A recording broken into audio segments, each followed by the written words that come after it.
What's up, people? Let us listen into Phelan Balula and hear what he had to say. Speak on behalf of these political parties, majority of them rejected that increase, the ANC included. But the ANC position with a review of 0.5% was informed by the fact that the budget had to cross and there was no alternative to other sources of revenue in terms of the budget. We understand perfectly that. Yeah, there was Phelan Balula speaking today after the withdrawal of the VAT increase. Now, Phelan Balula wants us to believe that the ANC did not want the VAT increase from the first place. However, that is a lie.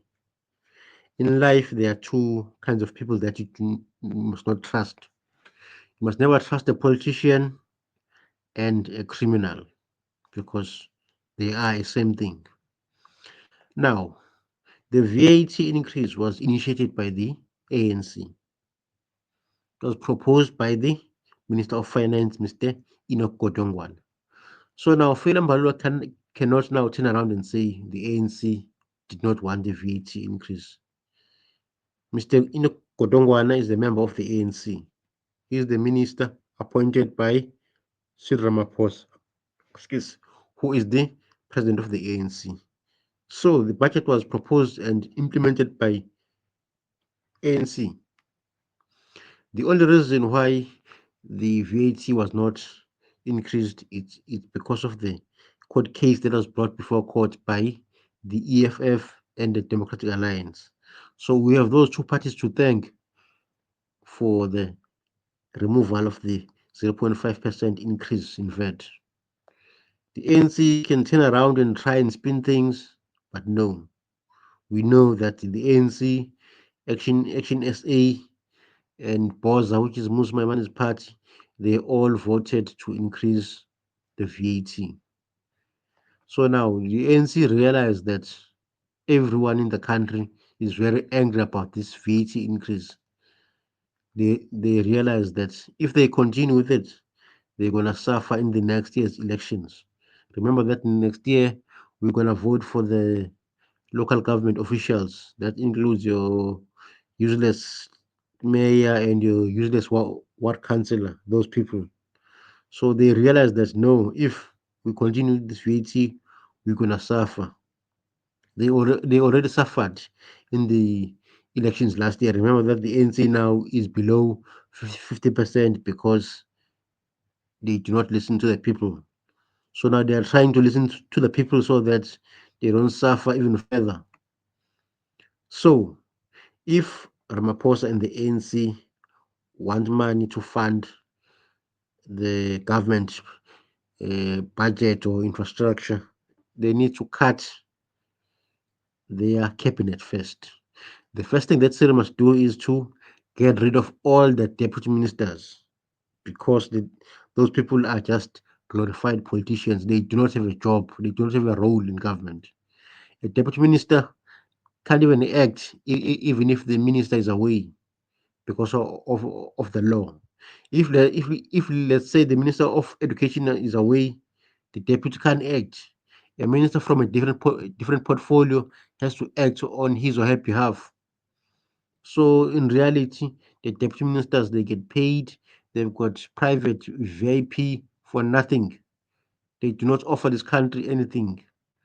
So Cyril Ramaphosa must get rid of all the deputy ministers and thereafter reduce the size of his cabinet. As we stand, we've got too many ministers that we do not need. You can't tell me we need a minister of small businesses. What does she do?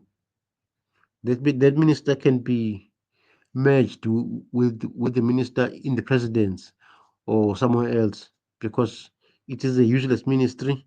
It's got a small budget, but the minister and her deputy they get paid quite a lot. And remember that that minister and the deputy they've also got bodyguards. They've also got DGs. So they've got a support staff that has to be paid. So you see, it's just a waste of money.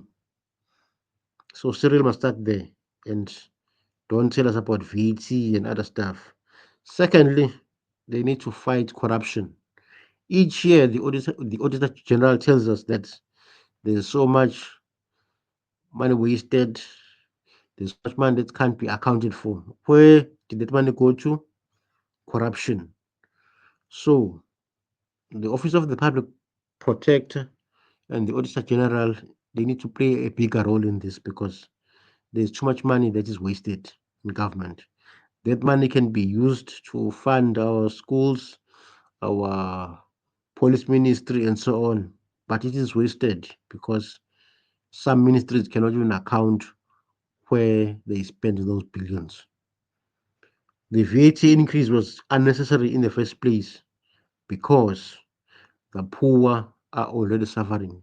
So now, can we imagine with the VAT increase, what was going to happen to them? Because the 350 that they get is not even enough to last a week. So can you now imagine if there was a VAT on food that is already expensive? So I think the ANC here, they miscalculated. They did not read the mood of the country because everyone in this country was against this VAT increase. Who would have thought that EFF and the DA would support each other and go to court to oppose this budget increase? So the parties that voted for the VAT increase needs needs to wake up and realize that they were wrong. Those parties were ANC, Action SA, Boza, Patriotic Alliance, and and others like PAC and IFP. So those parties, they need to get the house in order. They need to understand that the poor are already suffering. They allow this VAT to increase because they're all getting paid every month. They're all getting paid fat salaries. So they didn't think about the poor because they're not in touch with reality. If you ask them, I don't think they even know how much is the bread or milk. They can't tell you. So bonke labo somapolitiki kufanele bavuke la because the poor bayahlupheka vele kuyimanje. So-ke i-ANC iyaphoqeka ukuthi ingabe isayikhuphula intela ye-VAT ngoba iyabona ukuthi abantu badiniwe, benze iphutha elikhulu. But-ke into ebalulekile ukuthi sibonge u-DA ne-EFF ngoba ibona abathathe uhulumeni bamisa enkantolo. So-ke i-ANC ibona ukuthi okay, leli cala sizoliluza and then sizohlazeka kubantu. Ngcono siyiyeke lento yokukhuphula intela ye-VAT. So siyabonga kwi-DA ne-EFF and thank you for watching.